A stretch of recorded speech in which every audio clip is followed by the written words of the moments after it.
रात के 11:35 हो चुके थे। पूरे घर में गहरा सन्नाटा पसरा हुआ था। सिर्फ एक कमरे से हल्की हल्की सिसकारियाँ और फुसफुसाहट सुनाई दे रही थी। मैं रिया, 18 साल की, अपनी छोटी सी कोठरी वाले कमरे में लेटी हुई थी। मेरी दीवार काफ़ी पतली थी, जैसे कागज़ की परत हो। पास वाले गेस्ट रूम की हर छोटी मोटी आवाज़ साफ आ जाती थी। आज फिर वही पुराना खेल शुरू हो गया था। ममता चाची और विक्रम भैया के बीच बहस छिड़ गई। शुरू में तो बस धीमी धीमी बातें थीं, जैसे कोई गुप्त राज छिपा रहे हों। फिर आवाज़ें धीरे धीरे तेज़ होने लगीं। बस करो विक्रम, आज तो छोड़ दो प्लीज़। ममता चाची की आवाज़ थकी थकी और थोड़ी उदास लग रही थी। तुम हर रात यही करते हो, कब रुकोगे? विक्रम भैया की आवाज़ में गुस्सा भी था और गहरी चाहत भी। तुम्हें पता है ना, मैं तुम्हारे बिना सुकून नहीं पाता, भैया ने कहा। मैं चुपचाप बिस्तर से उठ खड़ी हुई। मेरे कमरे में एक पुरानी लकड़ी की खिड़की थी। उसकी जाली कई साल पुरानी होकर ढीली पड़ चुकी थी।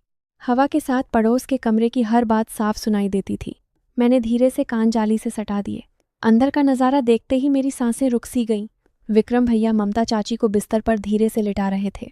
चाची विरोध दिखा रही थीं, हाथ हटा रही थीं, लेकिन वो विरोध सिर्फ नाटक था। आंखों में साफ सहमति झलक रही थी। भैया ने अलमारी खोली और कुछ पुरानी तस्वीरें निकालकर दिखाईं। चाची ने एक नज़र डाली, चेहरा शर्म से लाल हो गया, फिर आंखें नीची कर लीं। अगले ही पल उन्होंने हाथ बढ़ाकर भैया को अपनी तरफ खींच लिया। मैं वहां से हिल नहीं पाई। सांसें तेज चलने लगीं। दिल इतनी जोर से धड़क रहा था कि लगा कोई सुन लेगा। पूरे शरीर में अजीब सी सिहरन दौड़ गई।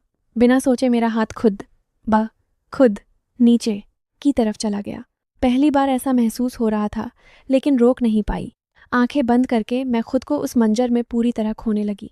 तभी विक्रम भैया की नज़र खिड़की की जाली पर पड़ गई।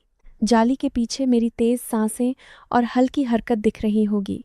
एक पल के लिए उनकी आंखें मेरी तरफ ठहर गईं। मैं घबरा गई। दिल धक धक करने लगा। तुरंत पीछे हटी, चादर ओढ़ी और लेट गई। नींद कहीं दूर चली गई। सुबह तक मैं जागती रही, मन में हजार सवाल और उथल पुथल मची हुई थी। अगली सुबह नाश्ते की टेबल पर सब नॉर्मल लग रहा था। ममता चाची गरम पराठे और चाय बना रही थीं। विक्रम भैया अखबार पढ़ रहे थे। मैं चुपके भैया को देख रही थी। अचानक उनकी नज़र मुझ पर टिकी। उन्होंने हल्की राजभरी मुस्कान दी। वो मुस्कान पहले कभी नहीं देखी थी। रिया, आज ऑफिस ड्रॉप कर दूं? भैया ने अचानक पूछा। चाची ने हैरानी से देखा। आज तो ड्राइवर आ रहा है ना? नहीं, मैं खुद ले जाऊंगा। भाई बहन का टाइम भी तो चाहिए, भैया ने कहा। मैंने हल्के से सिर हिलाया। मन में एक प्लान बन रहा था। कार में बैठकर हम निकल पड़े। सुबह का रास्ता सुनसान था। हल्की धुंध अभी भी चारों तरफ फैली हुई थी। मैंने कहा, भैया मैं ड्राइव करूं? लंबे समय से प्रैक्टिस नहीं हुई। भैया हंसे। ठीक है, लेकिन सावधानी से। मैं ड्राइवर सीट पर बैठ गई। भैया पास वाली सीट पर। उनका हाथ धीरे से मेरे कंधे पर आ गया। मैंने जानबूझकर कार को हल्का झटका दिया। भैया का हाथ मेरी कमर पर सरक आया। उन्होंने हाथ नहीं हटाया। मैंने धीमे से कहा, भैया आपका हाथ। बहना, बस बैलेंस के लिए, उन्होंने कहा, लेकिन हाथ और कस लिया। मेरी सांसें तेज हो गईं। मैंने कार सड़क के किनारे रोकी। क्या हुआ?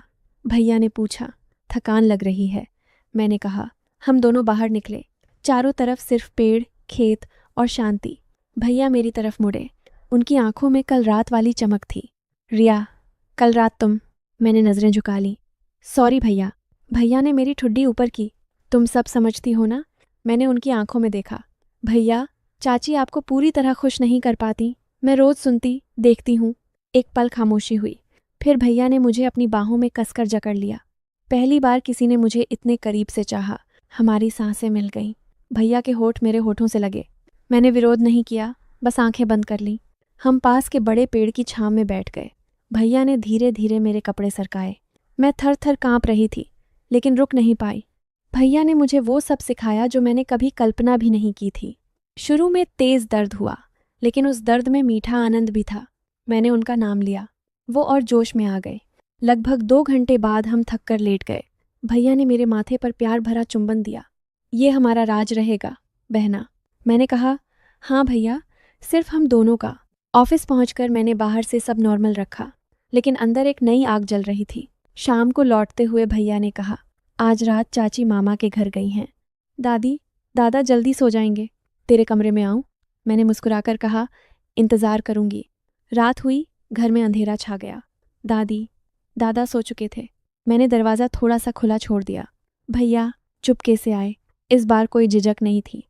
हम बिस्तर पर एक दूसरे में पूरी तरह खो गए। भैया ने मुझे धीरे धीरे, प्यार से, गहराई से अपना बनाया। हर स्पर्श में चाहत थी, हर पल में नशा। रात भर हम साथ रहे।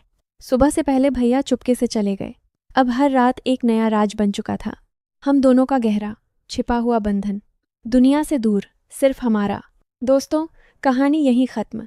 पसंद आई तो कमेंट में बताओ। और ऐसी स्टोरी चाहिए? सब्सक्राइब कर लो।